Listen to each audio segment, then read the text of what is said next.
Hey, what's up everybody? Johannes Moser here. I've been traveling with my cello for the past 2 decades and it certainly isn't getting any easier. If anything, it gets more and more complicated and challenging to travel with your cello.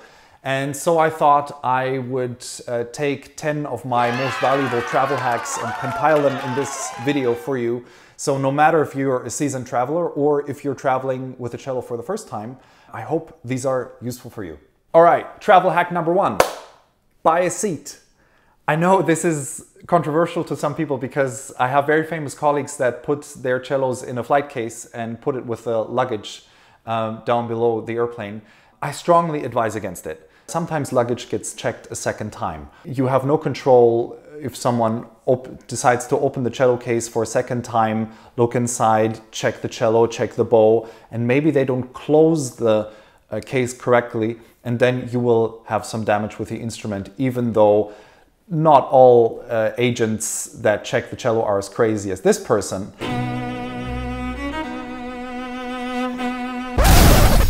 Travel hack number 2 ties into number 1. Use a travel agent. I know you have to pay an extra fee for a travel agent, and some people think it's easier to be doing the booking directly, but I've been on the phone with airlines for hours until I had my cello seat booked. When your travel agent books the seat, usually people expect the cello to be much heavier than it actually is. My case is fairly light and compact, so I am under 7 kilos, which I think is like 14 pounds or something like that. Another benefit of booking through a travel agent is that they may be able to bring down the price for the cello seat because they can reduce the airport tax on the instrument.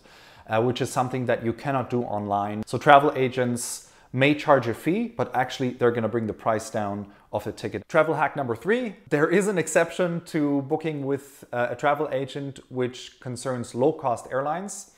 Over here in Europe, when you book with EasyJet or with Eurowings and the likes, even Ryanair, you should do that online. Prices are usually so low that booking those through a travel agent is not really worth it. So when I book a cello seat online, I make sure that I signify it very clearly by writing CBBG, which stands for cabin baggage, then EXST for extra seat, and then cello in caps, and then your last name. As birth date, you put in your own birth date. I tried to put in the birth date of my Guarneri, but it doesn't go back to 1694. Airlines are usually not so happy about this because when you get to the counter, they have to change the booking from a person to an extra seat, but that usually doesn't take more than 5 to 10 minutes. If you're lucky, they have to make a quick phone call to the ticket office and you're good to go. Travel hack number 4, assign your seats. That is really important because the cello always needs to go to the window. You need to sit beside it. The cello cannot go in an exit row. Some aircraft won't put it in the first row, so they put you all the way in the back. Some aircrafts insist that you do sit in the first row. So there is no real method to this, no real rhyme or reason, but if you have the chance and assign your seats, you will have peace of mind. Sometimes in the past I've gotten to the airport, I haven't assigned my seats, and then my cello is sitting in row 17 and I sit in row 23. And that always creates problems because, yeah, my cello doesn't walk that well these days by itself. Travel hack number 5, just a personal opinion of mine. Avoid cello unfriendly airlines, namely British Airways. Just don't fly with them because just don't, really. Just, nah.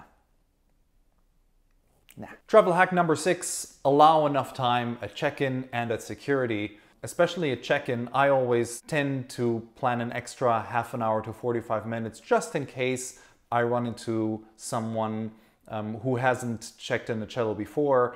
Usually they need to make a couple of phone calls. With some airlines, for example with Lufthansa, if I book through a travel agent, it usually takes me 2 minutes to check in with a cello. With some other airlines, I've waited for 90 minutes for a check-in. If you fly on a Monday morning or on a Friday evening, like beginning or end of the week, you will get a lot of businessmen and women that travel for work. So you need to factor that in. Travel hack number 7, security. Now, security has added a lot of stress in my life because people don't always understand how valuable and how special an instrument is. So no matter with what instrument I travel with, I always say it's a Stradivarius because that name has a ring to it that most people will recognize. So next time you travel with your cello, just say, it's a Strad, could you please be careful? And people will take better care of it. Not all X-ray machines will allow for the cello to go through. So you need to look for the line where strollers and wheelchairs will go through. You can ask some of the personnel to point you to that line. Some airports still have older X-ray machines and they will take the cello with no problem. Sometimes the cello just gets an extra security check. So they will do a swipe, which means that you have to open the case. They take a little piece of cloth and they swipe over your cello just to check if there are some explosive materials next to it. That just takes extra time. Travel hack number 8, if you are traveling internationally, you need to allow extra time for transit. On some airports, if you go through transit, like Heathrow, for example, you have to go through security again. And that means that also your cello has to go through security again, and you need to allow extra time for that. Travel hack number 9, on long flights, I would highly suggest that you keep the cello hydrated. The air in airplanes is awful, but it's also awfully dry. I think it's like 10% of the normal humidity. So that's why your sinuses after a long flight are really dried out. And for the cello, it's quite hard to take. So either you put in a damp pit into the F-holes, or you take a little plastic bag, punch some holes in there, and put a damp sponge into that bag. It will keep your cello hydrated. Cello hack number 10, and probably the most important one, when you get on the airplane, you need to strap in your cello. As soon as you board the airplane, you ask the flight attendant for an extension belt. Sometimes they have the extension belt in the front of the airplane, sometimes they have it in the back, but it's good that you already notify them that you have an extra seat and that you need an extension belt. I personally like to put the cello upside down. With my case, the cello has a great grip on the neck through the edge of the seat. And once I put the extension belt through the handle, it really is very safe. Now, some companies like Austrian Airlines insist that the head is actually up. Different airlines have different philosophies on putting the cello either with the head up or with the head down. It's not worth discussing really because they have their little manual. I've been trying to discuss this many times and always came out on the short end of that battle. So it's not worth arguing. You just have to follow the rules and regulations of the aircraft. And as a bonus hack, I would like to suggest that you try to chill out. Traveling with the cello is always very stressful, and I regularly fail to chill out when I travel. Actually, traveling is the biggest source of stress in my life.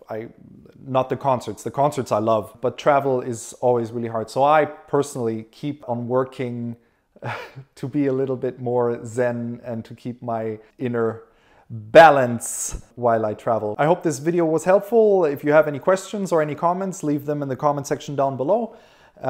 Hit that like button or not. It's fine.